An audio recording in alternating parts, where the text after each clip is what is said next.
kinds of things to make things in. A parasol, the cactus, the gift certificate to the Women's Exchange. Everything that comes together that reminds us of what the Southern woman is was in my gift.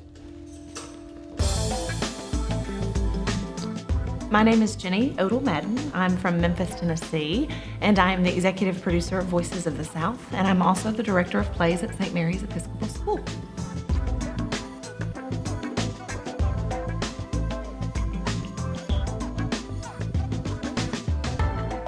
Producer, actress, teacher, mother, friend, co-founder, Memphian, wife.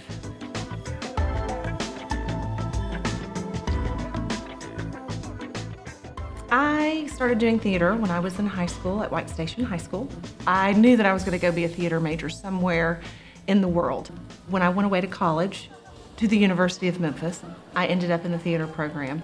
Finished my last semester of college in London, England, and vowed at that moment, when I graduated, that I would never come back to Memphis.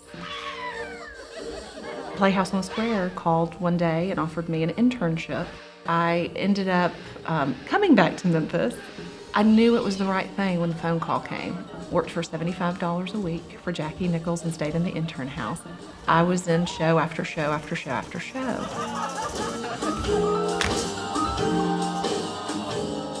While I was there, I went and saw a show at the University of Memphis.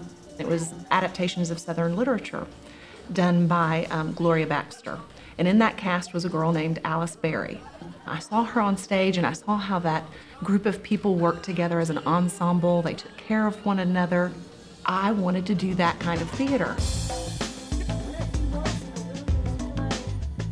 I got with Alice and I said, hey, let's take a show to the International Fringe Festival in Scotland and do Southern short stories.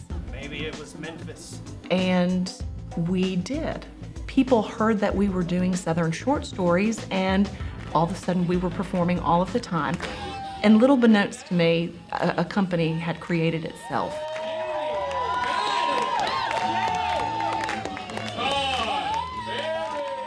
In 1998, I started at St. Mary's Episcopal School as the full-time drama teacher. I knew at that point that I loved working with those kids. I worked with 5th through 12th grade. I try to teach them the importance of ensemble.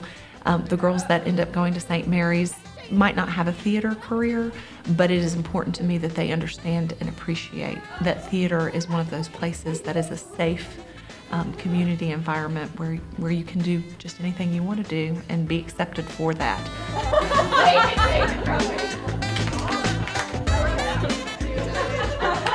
Here we are in 2010.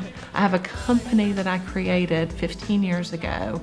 The same people that we're working with right now are the same people we were working with and doing shows with when we were in college in 1988 through 1992.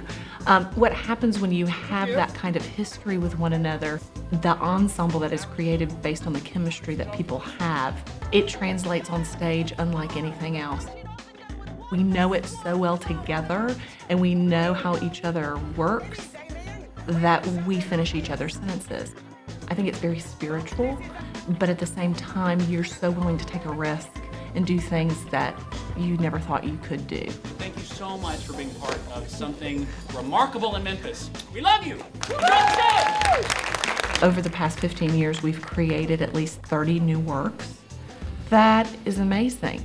I would not be able to do what I'm doing in any other city.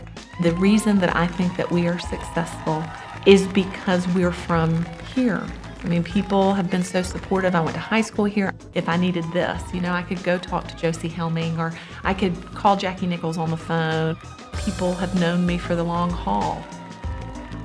I just like Memphis. I just want to be here. I've chosen to be here and been able to create great art because of being in a place that I feel at home in. You okay? She's fine. I'm fine.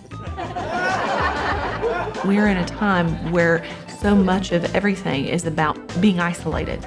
You know, from your computer to your iPhone. It's important that we understand human relationships. What has happened with Voices is, yes, we started with that Southern literature, but now it has even gone further to Southern people needing to share their identity. People need to tell stories. People need to hear stories. I think the arts has a way of doing that that nothing else does.